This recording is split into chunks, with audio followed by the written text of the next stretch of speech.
Rabbil Alamin. Assalatu wassalamu al-atammanil akmalanil adwamanil mutalazimani ala sayyidina Muhammadin wa ala alihi wa sahbihi wa man tabi'ahum bi ihsanin ila yaumiddin.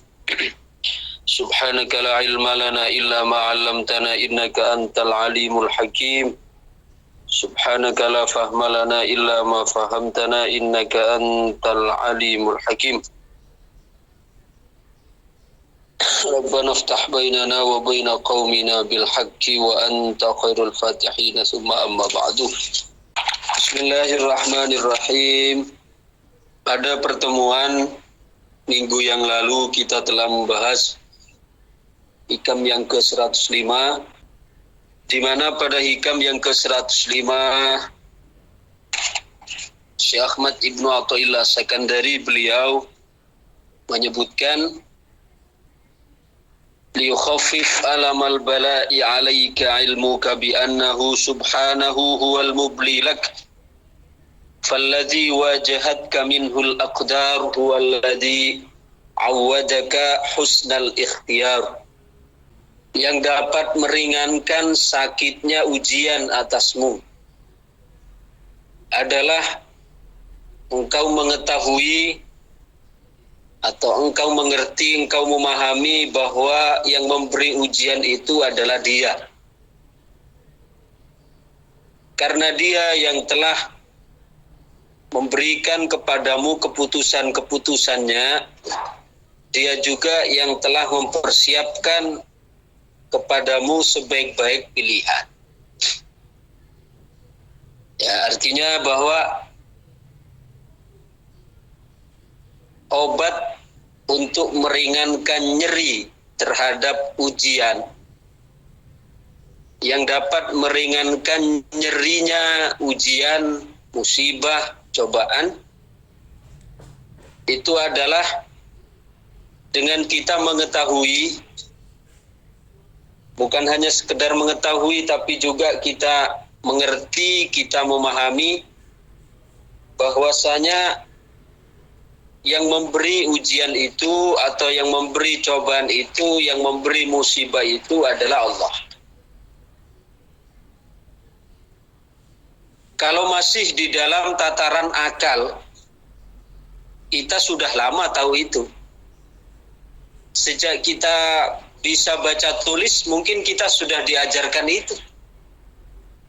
Ketika kita dapat nikmat dari Allah, dapat musibah juga dari Allah, ya, kita sudah sejak dulu, sejak kecil kita sudah diajarkan itu. Namun kalau hanya sekedar pengetahuan yang sifatnya akli, kalau hanya sekedar bersifat informasi akal saja, itu belum efektif untuk dapat meringankan beban atau nyerinya ujian yang seperti disebutkan di sini. Karena pengetahuan yang baru kita tangkap oleh akal itu hanya sekedar memberikan informasi saja.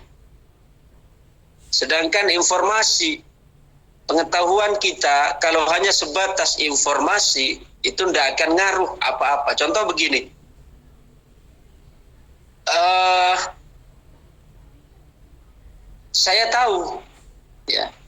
Saya tahu kalau racun tikus itu bahaya. Racun tikus, paham ya? Atau saya tahu kalau baygon jika diminum itu bahaya. Saya tahu kalau bensin itu diminum itu bahaya. Itu kan sekedar wilayah apa? Wilayah tahu, ya, wilayah informasi. Baru wilayah kita mengetahui dari segi informasi saja. Ya. Tapi sekarang, apakah lantas ya, pengetahuan saya bahwa bensin itu kalau diminum bahaya, kemudian racun tikus kalau saya telan itu akan bahaya, baygon kalau saya minum itu akan bahaya, apakah lantas itu akan dapat menghalangi saya untuk meminum hal tersebut? Belum tentu. Artinya kalaupun saya sekarang tahu bahwa baygon itu memabukkan, tapi kalau saya belum memahami, baru sekedar tahu. Tapi kalau saya sekarang, saya tahu kalau racun tikus itu bahaya, tapi saya makan. Apakah pengetahuan saya terhadap mabuknya atau bahayanya racun tikus itu ngefek? Boten. Tetap membahayakan. Itu kalau baru sekedar wilayah tahu. Nah, sama seperti tadi, kalau kita misalnya, kita memang sudah lama tahu kalau semua nikmat, musibah, ujian itu dari Allah. Sejak dulu kita sudah tahu. Tapi itu tidak memberikan efek apapun selagi belum meningkat kepada tataran ngerti dan faham. Maka di sini kita bersama-sama belajar untuk meningkatkan bagaimana kita dari tahu menjadi ngerti dan menjadi faham. Jadi yang dapat mengurangi nyerinya ujian yang engkau terima, yang engkau dikenai oleh musibah ujian itu adalah dengan ilmuka bi annahu subhanahu huwal mubli lak, yaitu engkau mengetahui, engkau memahami, engkau mengerti bahwa yang memberi ujian itu adalah Dia. Yang memberi ujian itu adalah Allah, bukan orang lain. Ya. Sedangkan falladzi wajahatka minhul aqdar, Dia yang memposisikan kamu di dalam ketentuannya itu, ketentuan mendapatkan ujian, mendapatkan musibah, adalah huwallazi awwadaka husnal ikhtiyar. Dia jugalah yang menyiapkan kepadamu sebaik-baik pilihan. Karena terkadang kita memahami bahwa semua harus berjalan sesuai dengan keinginan kita. Padahal Al-Quran telah memberikan satu konsep bahwa tidak semua baik dan buruk itu tidak selalu identik dengan keinginan. Ya, baik dan buruk itu tidak selalu identik dengan keinginan. Terkadang kalau kita menginginkan sesuatu baik bagi kita, tapi belum tentu bagi Allah. Makanya dalam konteks ayat perintah untuk berjuang, jihad melawan kufar, itu Allah menyebutkan satu ayat, asa an takrahu syai'an wa huwa khairul lakum, wa asa an tuhibbu syai'an wa huwa syarrul lakum. Boleh jadi kamu membenci sesuatu padahal itu baik bagimu. Dan boleh jadi engkau mencintai sesuatu padahal itu buruk bagimu. Kemudian ayat ini ditutup dengan wallahu ya'lamu wa antum la ta'lamun, dan Allah mengetahui apa yang tidak kalian ketahui. Jadi artinya dengan ayat ini dapat kita simpulkan bahwasanya baik dan buruk itu tidak selalu identik dengan keinginan. Terkadang menurut kita baik, tapi menurut Allah ternyata tidak baik. Ternyata kadang menurut kita tidak baik, ternyata menurut Allah itu baik. Yang kita hanya akan mengerti itu ketika sudah dibukakan hijab oleh Allah, dibukakan mata hati kita untuk dapat meneropong sehingga dapat memandang selangkah lebih maju ke depan tentang rahasia dari ketetapan Allah Subhanahu wa taala. Salah satu contoh nih, pernah dulu saya ceritakan seperti guru saya dulu, Syekh Yusuf Bikul Bahur Al-Hasani, ketika beliau masih menjabat sebagai mufti di Kanada. Mufti itu pimpinan ulama yang mempunyai otoritas untuk mengeluarkan fatwa di Libanon, di Kanada sana. Beliau asalnya Libanon, Beirut, kemudian beliau bertugas di Kanada. Beliau suatu ketika mendapatkan 2 kursi untuk haji. Beliau dengan istri. Ketika beliau akan berangkat, karena beliau dijadikan sebagai pembimbing, diutus oleh negara sehingga digratiskan dua-duanya. Beliau dengan istri. Ketika akan berangkat, pada saat akan berangkat, kira-kira sudah 1 jam menjelang akan berangkat ke bandara, itu beliau didatangi seorang perempuan, bertamu dan bertanya tentang hukum wanita, hukum fikih wanita. Nanya, dijawab, timbul lagi pertanyaan berikutnya, dijawab, nanya lagi, sehingga Syekh Yusuf ini ditegur oleh istrinya. Kata istrinya, ya Syekh, ayo kita segera ke bandara, ini sudah waktunya, ya kita ke bandara, nanti kita telat. Tapi si perempuan tadi yang datang itu selalu nanya lagi. Sehingga apa? Sehingga betul beliau telat ke bandara. Ya, ketika beliau sudah ke bandara, pesawat itu sudah berangkat. Ya, sudah take off. Akhirnya apa? Ya, beliau ya dimarah sama istrinya. Tuh sampai yang Mas, ya kalau bahasa Jawa ini, sudah tak ingatkan sejak tadi. Sudah, ya. Perempuan nanya-nanya itu kan bisa nanti kita datang dari haji kan bisa kita lanjutkan. Ini kita urgent. Ini kita penting. Kenapa engkau mengorbankan ya haji kita hanya demi untuk melayani dia? Ya, untuk menjawab pertanyaan-pertanyaan itu. Kemudian setelah itu ya sedih. Ya, coba saya nanya sekarang sama sampean. Ketinggalan pesawat itu adalah anugerah atau musibah? Musibah, Pak. Nah, sekilas sekarang karena kita masih picik, kita belum memahami, belum mengerti tentang rahasia apa yang Allah berikan di sana, maka kita secara yakin mengatakan itu adalah musibah. Kita sudah kehilangan kesempatan berhaji, kemudian tiket pesawat hangus. Kita tidak tahu apakah kesempatan itu akan terulang kembali atau tidak. Musibah di atas musibah menurut kita. Ya. Tapi ternyata apa? Ketika beliau pulang nyampe rumah, itu beliau ya beberapa saat kemudian nyetel televisi. Ternyata ada pemberitaan bahwasanya pesawat yang akan beliau tumpangi tadi itu jatuh. Ya, terbakar dan jatuh. Sehingga tidak ada satupun dari penumpang itu yang selamat, semua mati. Nah, coba di situ. Setelah sekarang kita tahu bahwasanya ada insiden kecelakaan pesawat, itu berarti ditinggalnya pesawat tadi itu adalah anugerah atau musibah? Anugerah. Anugerah ternyata. Nah itu loh.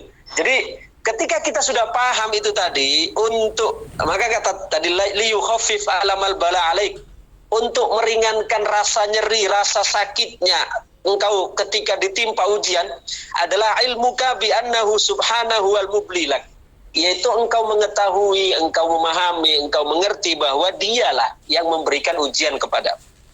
Falladhi wajahatka minhul aqdar, karena dia yang menetapkan engkau dalam suatu ketentuan, ditetapkan tadi ketinggalan pesawat. Huwallazi awwadaka husnal ikhtiyar, dialah yang telah menyiapkan kepadamu sebaik-baik pilihan. Artinya Allah tadi memilih beliau ketinggalan pesawat, itu sebenarnya cara Allah untuk memberikan pilihan terbaik agar beliau selamat dari kecelakaan. Jadi ketika begitu, maka ada enggak penyesalan setelah kita tahu ternyata rahasianya ketinggalan pesawat itu adalah justru Allah selamatkan? Ada enggak setelah itu kita menyesal tadi ketinggalan pesawat? Justru kita bersyukur, alhamdulillah ternyata saya ketinggalan pesawat itu adalah justru merupakan anugerah dari Allah. Ingin Allah selamatkan dari bahaya yang lebih besar. Jadi coba kita berpikir ya lebih luas seperti itu, sehingga kita akan selalu mendapatkan hati yang masyruh, hati yang dilapangkan oleh Allah untuk dapat dengan lapang dada menerima kenyataan-kenyataan yang mungkin tidak sesuai dengan harapan, dengan keyakinan bahwa apa yang terjadi itu adalah yang terbaik. Apa yang terjadi itu adalah yang terbaik. Itu sekedar melengkapi dari keterangan minggu yang lalu tentang hikam yang ke-105. Kita lanjutkan sekarang hikam yang ke-106. Bismillahirrahmanirrahim. Qala radhiyallahu an. Qala radhiyallahu an man dhanna fika ka lutfihi an qadari fadzalika likusuri nazari. Man utawi sapane wong, man utawi sapane wong iku dhanna nyono sapa man. Man utawi sapane wong, man utawi sapane wong iku dhanna nyono menyangka. Iku dhanna nyono sapa man imfika kalutfihi ing lepase atau ing pisahe, ing terpisahe kelembutane Allah an qadarihi saking ketetapane Allah. Fadzalika mongko utawi mengkono zannam fika kilutfihi an qadari iku likusuri nazarihi krana ndeke pandangane man. Krana ndeke pandangane man. Man zannam fika kalutfihi an qadarihi fadzalika likusuri nazari. Barang siapa yang menyangka terpisahnya antara kelembutan dan ketetapannya, artinya barang siapa yang menganggap bahwa antara ketetapan Allah dan kelembutan Allah itu terpisah, maka yang demikian itu disebabkan oleh karena piciknya atau pendeknya pandangan, sempitnya pandangan Allah, rasa belas kasihan Allah di situ. Oleh karena itu di antara doa Rasul Shallallahu Alaihi Wasallam beliau dalam salah satu doanya beliau menyampaikan, Allahumma inni la as'aluka raddal qada wa innama as'aluka lutfa fi. Ya Allah, sesungguhnya hamba saya berdoa kepadamu itu bukan meminta agar ketetapanmu dirubah. Ya. Karena siapa kita kok berani-beraninya atau kok pedenya meminta Allah merubah ketetapannya? Emangnya ketetapan kita, ya, keinginan kita lebih baik dengan keinginan Allah? Maka Rasul menyebutkan, Allahumma inni la as'aluka raddal qada. Ya Allah, sungguhnya aku tidak meminta dari doaku ini agar ketetapanmu dirubah. Tapi apa yang beliau minta, yang beliau mohon dari Allah, dari doanya? Wa innama as'aluka lutfa fi. Tapi yang hamba mohon kepadamu adalah hamba mohon kelembutanmu di dalam ketetapanmu itu. Ketika diberi sakit, kita diberi lutfiyah, memohon kepada Allah supaya diberikan lutf. Apa lutf? Bisa berarti kesembuhan, bisa. Bisa berarti kita diberi ketabahan, ketahanan untuk menerima sakit itu. Itu namanya lutfiyah. Mungkin kita diberikan ujian oleh Allah bangkrut misalnya. Ya. Tapi kita minta kepada Allah di situ lutfiyahnya. Lutfiyah dalam bangkrut apa? Kita diberikan hati yang legowo, diberikan hati yang ridho, sehingga tidak sampai muring-muring dengan Allah, muring-muring dengan sesama, muring-muring dengan siapapun yang kita jumpai. Karena Allah berikan lutfiyah di sini. Allah berikan kesiapan hati untuk menerima, kesiapan hati untuk ridho, menerima dengan kesiapan hati untuk sabar. Itu namanya lutfiyah. Jadi barang siapa yang mengira bahwasanya ada keterpisahan antara ketetapan Allah dengan kelembutan Allah, maka itu menunjukkan terhadap piciknya atau sempitnya pandangan dari hamba tersebut. Karena jika seorang hamba dia memiliki cakrawala, pemikiran yang luas, maka dia akan selalu mengerti, memahami bahwa tidak ada satupun kejadian, walaupun itu bagi kita tidak mengenakkan, ya tidak kita harapkan, kecuali di dalamnya secara paralel Allah juga menyertakan lutfiyahnya, Allah menyertakan kelembutannya, Allah menyertakan anugerahnya, Allah menyertakan kasih sayangnya.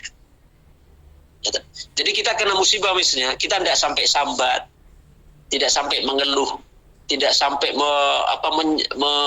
mencela dan sebagainya. Itu pertanda bahwa kita sudah diberikan lutfiyah itu oleh Allah, sudah diberikan kelembutan itu oleh Allah.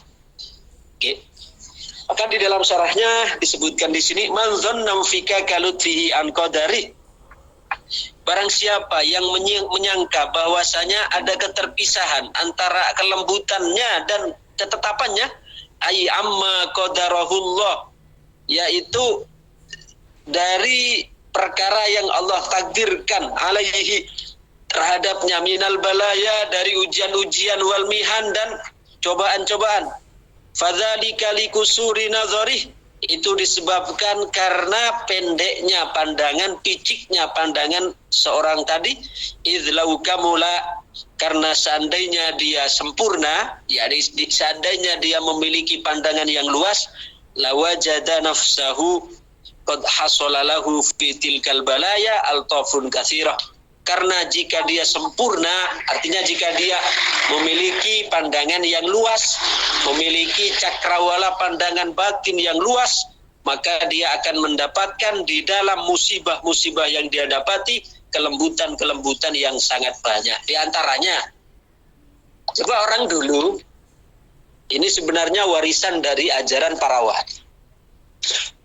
Orang-orang dulu kalau kita perhatikan, ketika dia ditimpa suatu musibah, taruhlah sama Allah, semoga Allah menyelamatkan kita semua, kecelakaan misalnya, tabrakan, ya. Tabrakan, jatuh, apa bahasanya orang dulu itu?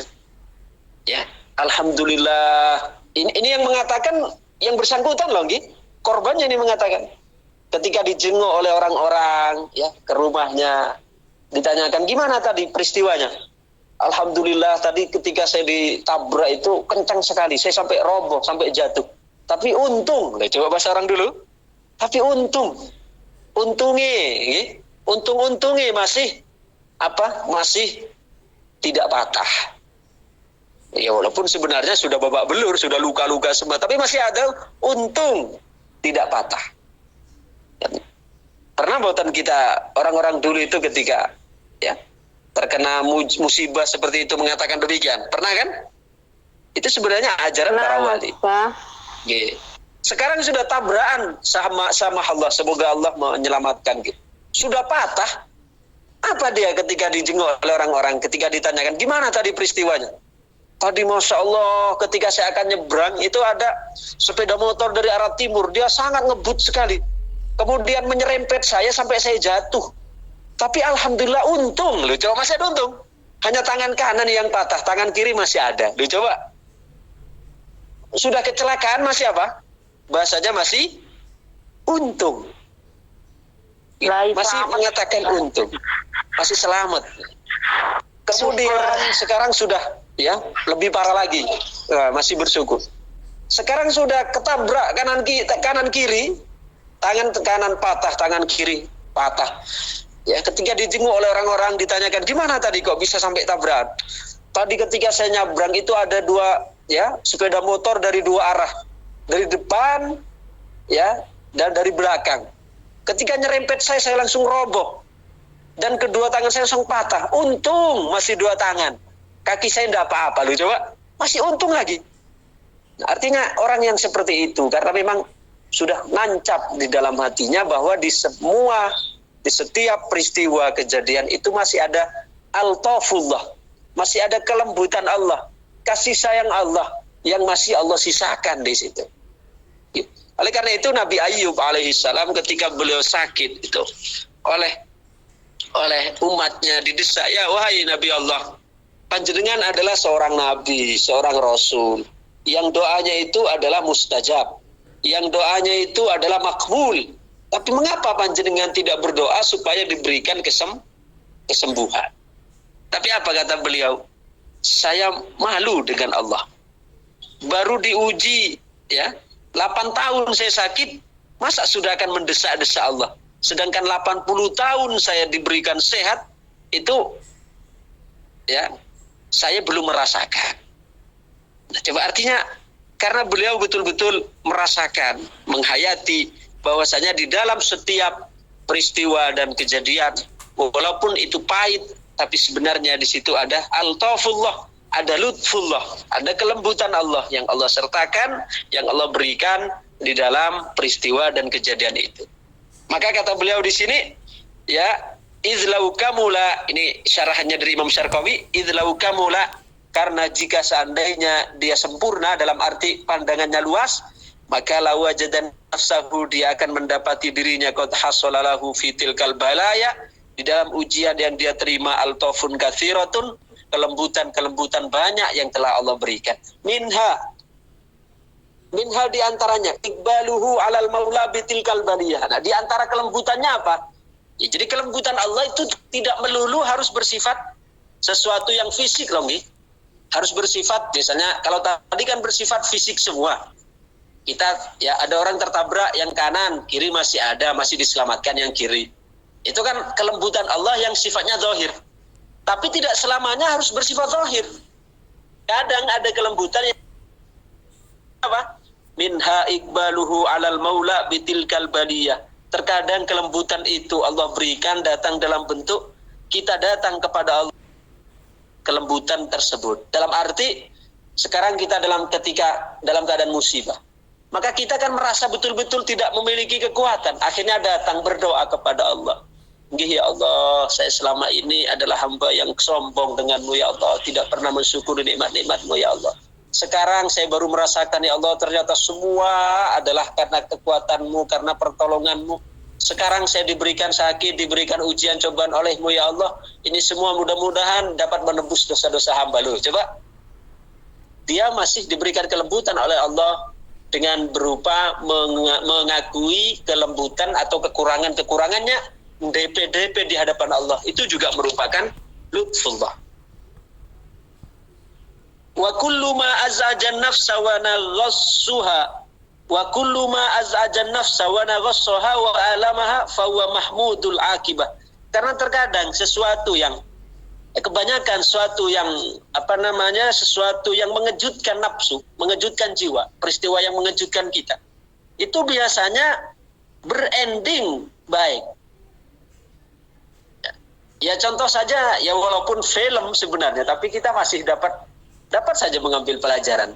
Di film-film apa yang sangar-sangar itu biasa, Indosiar gitu, yang biasanya mertua jahat, yang matanya melotot, sama menantu selalu kasar, ya. Itu di film juga Indosiar gitu biasanya. Coba mertuanya sangar, mertuanya keras, mertuanya kejam, ya sangat killer, sangat medit, ya. Bahkan dia sangat jahat dengan menantunya, dengan anaknya, syirik dengan menantunya dan sebagainya. Ya. Tapi coba nanti endingnya. Akhirnya misalnya mertuanya oleh Allah kena tabrakan misalnya. Sampai dia koma beberapa lama.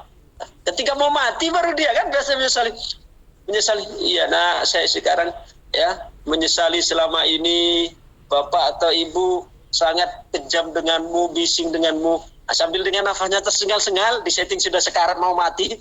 Kemudian sekarang ibu mohon maaf ya nak, bapak mohon maaf ya nak, saya nitip anak saya, kemudian mati. Cuma endingnya kan tetap baik kan. Walaupun itu sinetron sih sebenarnya. Tapi kalau kita mau berpikir jernih, itulah kira-kira gambaran dari peristiwa yang tidak kita inginkan sekalipun, itu ya ketika mengejutkan nafsu di dalam permulaannya, itu biasanya berending baik. Mengakui kesalahannya, mengakui kelemahannya, mengakui kealpaannya. Loh, itu kan suatu yang baik. Wa min qibali annahu yaruddul 'abda ila Allah wa yulzimuhu babahu fayartaja ilaih. Dan diantaranya dari ujian itu menjadikan seorang hamba itu mengetuk pintu Allah. Mungkin sebelumnya dia tidak pernah datang kepada Allah istighfar, tidak pernah muji Allah, tidak pernah merasakan, tidak pernah mengakui kesalahannya. Tapi begitu sekarang dia kecelakaan misalnya, dia mendapatkan ujian dari Allah, baru ya Allah, dosa-dosa saya banyak ya Allah. Ya. Selama ini saya sombong ya Allah, selama ini. Nah, itu kan merupakan bentuk lutfi Allah juga. Ditarik oleh Allah melalui musibahnya. Ya. Wa hadza a'zamu fawaidil balaya. Ini diantara dari manfaat dari ujian. Wa yajidu dzalika fi nafsihi kullu ma nazalat bihi baliyatun aw asabathu raziyatun. Itu berlaku untuk semua ujian, apapun bentuk ujiannya. Wa minha anna fil bala dha'fan nafsi wa dhahaba quwwatiha wa butlana sifatiha allati tuqa'u allati tuqi'ul 'abda fi dzunub wal ma'asi wa tuqawwi raubatahu fid dunya. Di antara juga bentuk kelutfian itu, lutuf Allah yang diberikan kepada orang ketika dalam keadaan musibah adalah bahwasanya dengan ujian itu melemahkan nafsu. Melemahkan nafsu. Nafsu itu menjadi layu di antaranya dengan ujian. Jadi layu dengan ujian. Sehingga akan menjadikan dia merendah di hadapan Allah. Mungkin selama dia belum diuji oleh Allah dengan sesuatu yang tidak enak, dia masih membangkang. Tapi pada saat oleh Allah dimasukkan ke dalam ruang ujian, maka dia mulai di situ, ya, karena kekuatan nafsunya, kemudian gejolaknya itu melemah, melayu, ya, menjadi layu, ya, keinginannya untuk ngejar-ngejar dunia dan sebagainya, maka sekarang ketika diuji oleh Allah dia menjadi layu, maka muncul sifatnya untuk, ya, merendah di hadapan Allah, kemudian merasa hina di hadapan Allah, mengakui kelemahannya, kesalahannya dan seterusnya. Wa minha, di antaranya juga kelutufan itu adalah annal abda yahsulu lahu indaha ghaliban ta'atul qulub. Nah, biasanya ketika seorang diberi ujian oleh Allah, maka dia akan muncul setelahnya, akan terbentuk setelahnya, terdorong setelahnya ketaatan batin. Yang poin dari ketaatan batin itu melampaui berlipat-lipat dari ketaatan zahir. Apa ketaatan batin itu? Diantaranya kasobri war ridho wat tawakkul wazuhdi wa hubbi liqa'illahi ta'ala. Di antara yang muncul setelah dapat ujian dari seorang hamba itu, dari ketaatan hati, yaitu muncul seperti kesabaran, muncul di situ ridho, muncul di situ berserah diri, muncul di situ zuhud. Yang mana poin dari amal batin ini adalah jauh lebih tinggi dibanding amal zahir. Amal zahir, ya, sholat, puasa, zakat, haji, itu masih kalah poinnya dengan amal batin seperti sabar, ridho, ikhlas, qanaah, ya, dan sebagainya. Tapi jangan salah paham nanti, ya, kalau begitu ridho saja, sholat sabar saja, tidak usah sholat, tidak important. Kita harus dua-duanya. Ibadah zahir, sholat, puasa, zakat, haji ditunaikan, juga ibadah batin kita tunaikan juga, sholat, ridhonya, sabarnya, syukurnya dan seterusnya. Ya, jadi poin dari ibadah batin itu lebih tinggi dari ibadah zahir. Wadzarratun, nah ini wadzarratun min a'malil qulub, sedangkan satu biji, ya, dari amal hati khairun min amsalil jibal min a'malil jawari, itu lebih baik dari beberapa gunung dari amal-amal zahir. Karena amal batin itu lebih berat, ya, jadi kita sabar, ridho, ikhlas, qanaah, syukur, itu kan amal batin semua, amal hati, ya, perbuatan hati itu lebih, ya, berpuluh-puluh lebih tinggi nilainya daripada ibadah zahir, amalan fisik, sedekah,